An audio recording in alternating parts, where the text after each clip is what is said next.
Adolfo, do you think it is right or wrong? Say Shatta Ebeka say BHIM fans, his own Shatta movement fans, just say Ghanaians, Africans, and the world at large should buy Stonebwoy's tickets. Go to the OVO Wembley Arena on the 15th of August and support the BHIMFEST. Send a show, no, a successful, and it will be sold out. Or you think Shatta Fest, ya cancel, no? Shatta Wale should just focus on the lame, send a no disrespect will come knocking at his door. I'm asking these questions because we normally pray for unity. Say, Shatta, Stone, they should unite. Even though I still believe, say, that one of the reasons why Shatta, SAC, Medica might be in the UK currently, because they want to surprise Stonebwoy on stage during the event. I don't think it is highly possible. Now, we constantly say they should unite, we need unity in the game. Yet, when such unity moves be ever say, the fans try to paint a different narrative. So, BHIM fans, they don't need Shatta's support. The Shatta Fest has been cancelled. He should stay in his lane. And yes, so Ababe make it post, be say, go and support Stonebwoy, go and support Stonebwoy. Say, show no, sold out.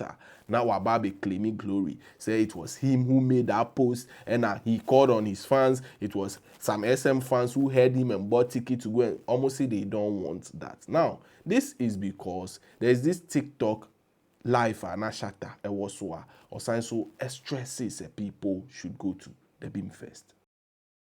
I me by program na sekra and say entimi an share you.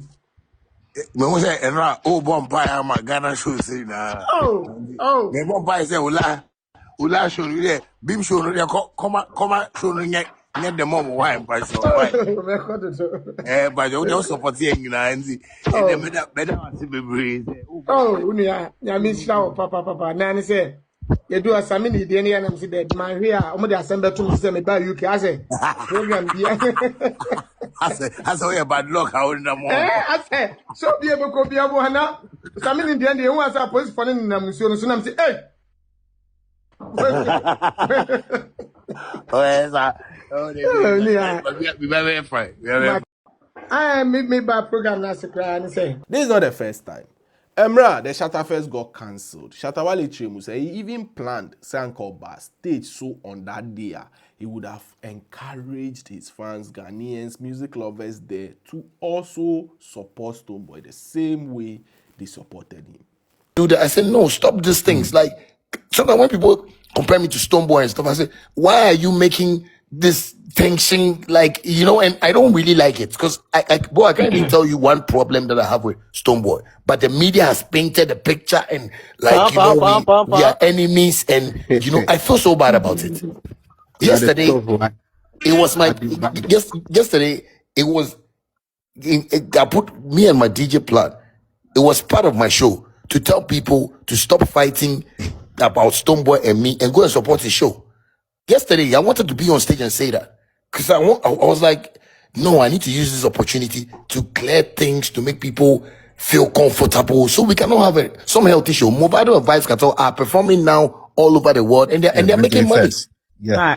Facts. But you see, when you put our heads together and want to look like we are competing, and I don't know competition in this thing that I'm doing. I just know that I'm doing music for beautiful people that love Shatta Wale, but it's just getting too much. So I believe that, if my fans are hearing me out here and, they feel they can also help, let us do it. It's not about paying Shatta Wale, to come and before I can perform. Let us build something together. Me, where God has blessed me to now, I know if I want to call money, it's going to be like in the millions and stuff like that, bro.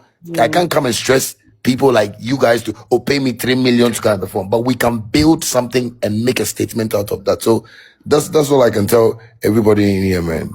It will happen. God bless you. God bless you. God bless you. God bless you. Shout out to the world. Shatta, I feel like a few people want to ask you questions. Do you have some time to? Okay. So maybe let's. Now, CCA event no ambassador. According to the BHIM fans, Shatta is trying to use his mind. What I say, or show some fake love be at the chest Stonebwoy. But is it really a fake love? Isn't this what we are always and constantly preaching about? Well, Shatta aka or say we should go and support Stonebwoy. So event need the ticket, it is just left with a few thousands, just a few. And you know, panic purchasing. At IC last minute, people would be buying. So majority of the seats are sold out, making sure say Obeto. Now, question in the open. Do you think Shatta did the right thing or not? Please let me know. Bisamia, he did the right thing. As a sign of just a Stonebwoy and my Joyce had a very beautiful podcast in the UK where he spoke about this particular event or hosting Afrobeat, you know, Afro dancehall, how you mash up stage on that day. Mommy Nkoti what he had to say as a sign of high 7 bars so movie.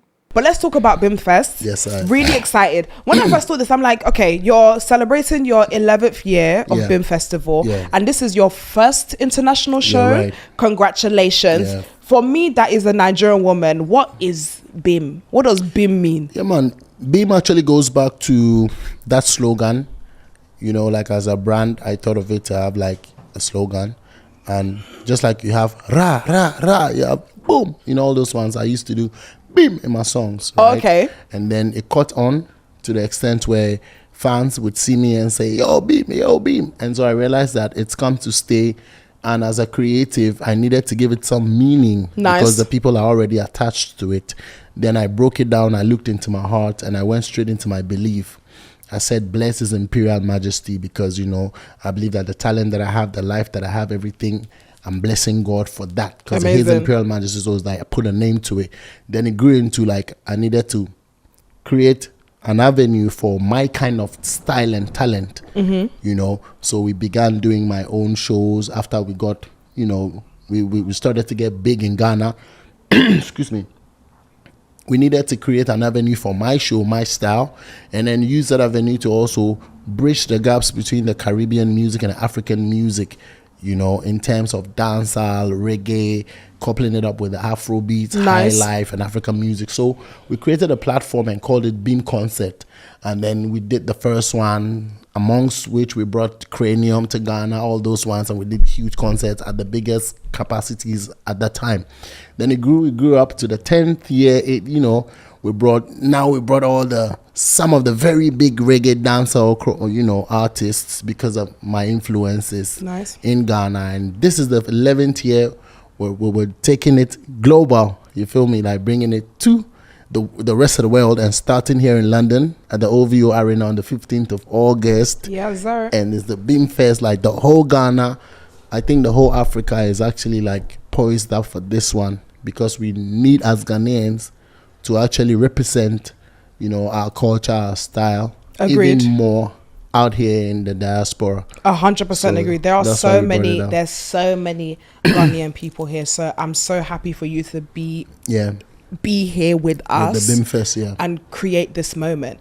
Would you agree when people say that you are the originator of the Afro dancehall genre? Absolutely. Okay. Absolutely. So I want to know, for those who are coming, for those who are looking to come, what can we expect from a Stonebwoy Fest? I heard you go crazy on the stage, you know. I heard you as Stamina Man. Stamina Daddy.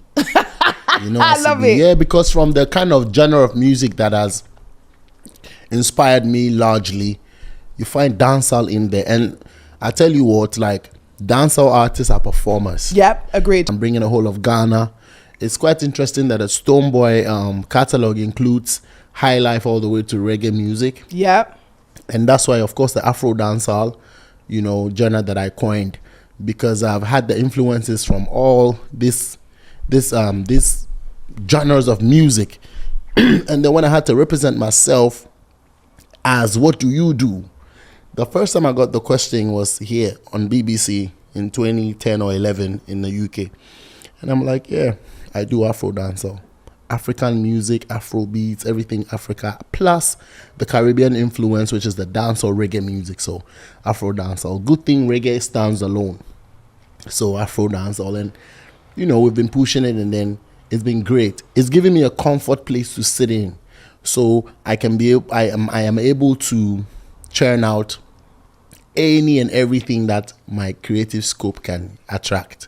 I love that. Yeah. I remember recently, Burna Boy, he headlined Reggae Land, and there was this big conversation of, oh, why is an Afrobeat artist Exactly. headlining a reggae show? Exactly. But everything you're saying about the unified sound Yes. of both Afrobeats and reggae and dancehall. Well, you said dancehall and Afrobeats. Yes, he mentioned. I mean, I was so proud about that moment where, you know, Burna, he doesn't take he doesn't give two F's. You feel me? And he's confident enough to state clearly that there's like this crop of people who are very segregated when it comes to the African sound. When you check it properly, you realize that black people from Africa, or black people in the world, as far as I'm concerned, are black people from Africa. Yeah, However, agreed.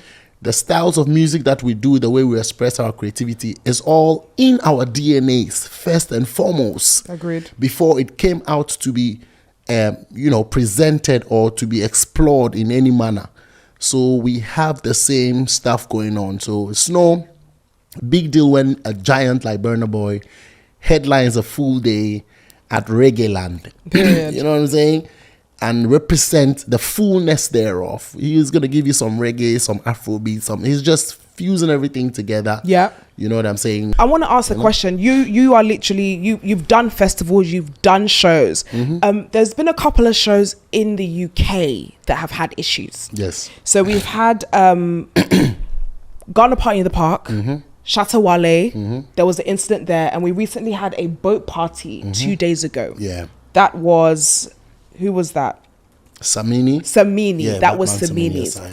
So we've had two Ghana-led shows that have been shut down. Where do you think?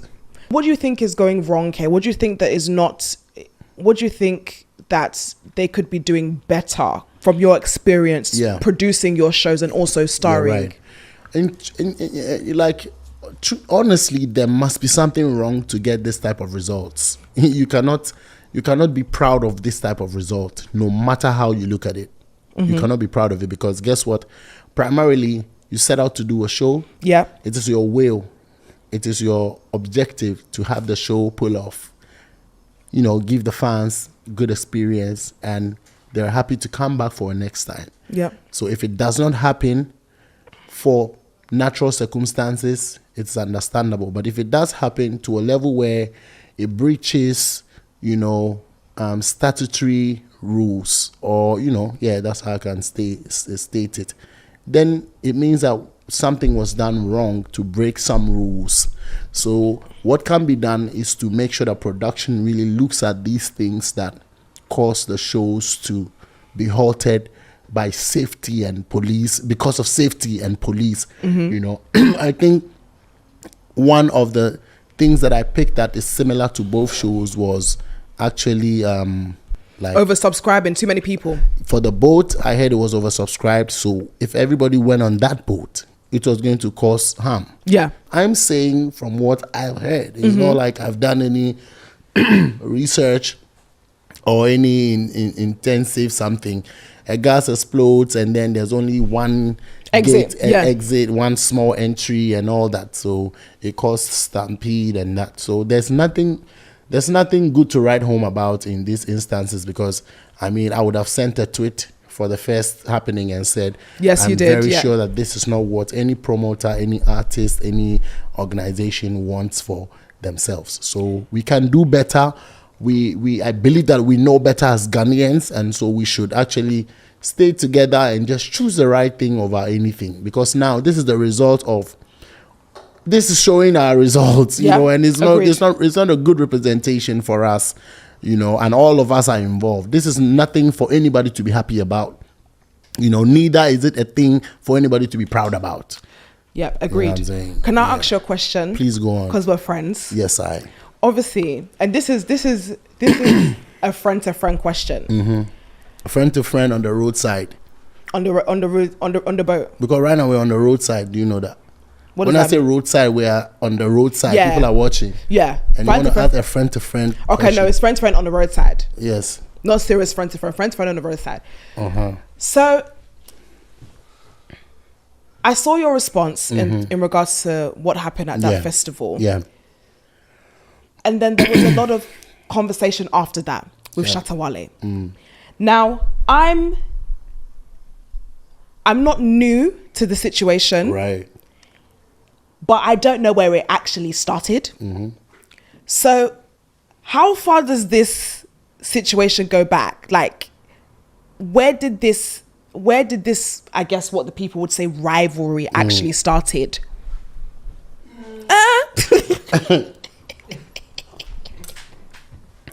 I think we're gonna go a long way to start chat. So let's say one day when the two of us are here, then we can dig it so that it's like one time. You get what I'm saying? Will there ever be a time? If this, because this is, I've heard you say this in the interview before when both of us are here. Is this you inviting Shatta Wale for a conversation where someone can interview you both and have that conversation, or is that just the PR answer you have to give?